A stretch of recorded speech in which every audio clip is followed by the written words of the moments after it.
हमारे YouTube channel. आज हम गाउस के प्रमेय का लास्ट टॉपिक लेकर आए हैं। लास्ट टॉपिक है आपका गाउस के प्रमेय से कूलॉम का नियम। तो आपने एक गोली पृष्ठ लिया, उस गोली पृष्ठ के ने क्यू आवेश लिया और केंद्र ओ से आपका बाहर एक पृष्ठ लिया आपने डी एस, वहाँ से यानी कि पी तक आपकी दूरी लिया आपने आर, यानी कि उसकी त्रिज्या होगी, और डी एस वैक्टर उसकी दिशा होगी, और ई हो गया विद्युत क्षेत्र की दिशा। अब ध्यान देने वाली बात यह है कि केंद्र में जो विद्युत आवेश है क्यू, उसके कारण जो विद्युत फ्लक्स होगा वो उसके कारण जो उसका विद्युत क्षेत्र होगा उसकी दिशा क्या होगी, बाहर की ओर। यानी कि जहाँ आवेश होगा, यानी कि धनावेश हम लेते हैं तो धन से बाहर की ओर विद्युत क्षेत्र की दिशा होती है। और पृष्ठ डीएस लिया, उस पृष्ठ डीएस के कारण उसका उसका पृष्ठ डीएस वेक्टर बाहर की ओर होगा। तो माना एक विद्युत आवेश क्यू ओ पर स्थित है, इससे आर दूरी पर एक बिंदु पी स्थित है जिस पर विद्युत क्षेत्र की तीव्रता हमें ई ज्ञात करना है। तो हमें सबसे पहले इसमें करना होगा आपका पृष्ठ डीएस के कारण फ्लक्स विद्युत फ्लक्स पृष्ठ डीएस के कारण विद्युत फ्लक्स क्या आएगा आपका, डी फाई ई बराबर E vector dot D S vector. अब हम निकालेंगे कुल फ्लक्स में आपका इसका इंटीग्रेशन हो जाएगा, बी हट के फाई हो जाएगा, तो फाई इक्वल टू हो जाएगा आपका ये closed integration E vector dot D S vector. तो आपको बताया था कि वेक्टर हट के आपका डॉट है और वेक्टर हट के आपका क्या लग जाएगा, कॉस है, तो हो जाएगा E dot D S cos theta. अब ई और डी एस की जो दिशा है वो सेम है, ई बी साइड है, डी एस बी साइड है, तो उनकी दिशा क्या होगी, सेम।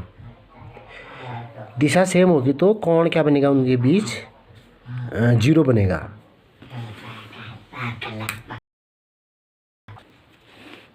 तो अब इसके बाद आपका इसमें हम कोण 0 रखेंगे, मतलब closed integration E dot D S cos 0, और कॉस 0 का मान होता है आपका 1, तो कॉस 0 इक्वल टू आप लिखेंगे 1।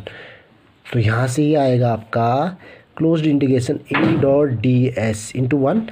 अब यहाँ से हम ई बाहर ले लेंगे तो अंदर रहेगा आपका डी एस, और डी एस मतलब होता है आपका गोले का पृष्ठ क्षेत्रफल। तो आपका इसमें पृष्ठ गोले का है, तो गोले का पृष्ठ क्षेत्रफल क्या होता है, ई इंटू क्या होता है 4 पाई आर स्क्वायर। तो आपको ये पहले ही बताया कि closed integration d s equal to क्या होता है आपका 4 पाई आर स्क्वायर। तो हमने ये आपका यूज़ कर लिया। तो यहाँ से आपका फाई ई कुल फ्लक्स निकल गया, e into 4 pi r square, इसको समीकरण 1 मानेंगे। अब लगाएंगे हम गाउस का प्रमेय। गाउस के प्रमेय से गाउस का प्रमेय होता है आपका फाई इक्वल टू, तो गाउस का प्रमेय फाई इक्वल टू क्या होता है आपका क्यू अपॉन एप्सिलॉन 0 होता है। इसको मानेंगे समीकरण 2। अब हमें तुलना करनी है समीकरण 1 व 2 से। तो एक और 2 से तुलना करेंगे तो क्या होगा, फाई आपका equal right left hand equal है, तो राइट भी क्या हो जाएंगे, इक्वल हो जाएंगे। तो ये हो जाएगा आपका समीकरण 1 और 2 का तुलना करके आएगा आपका ई गुणा 4 पाई आर स्क्वायर बराबर क्यू बट्टे एप्सिलॉन 0।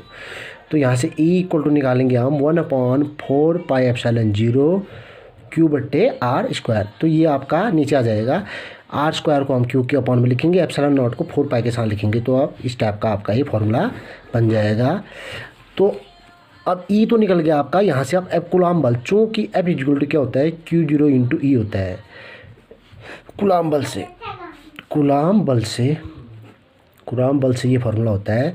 तो आपका अब यही फार्मूला यूज़ करेंगे, तो F is equal to Q0 into e, ये पूरा ई है, इस पूरे को Q0 से गुणा करेंगे, तो ये आएगा आपका 1/4 pi epsilon 0 Q into Q0 बट्टे आर स्क्वायर।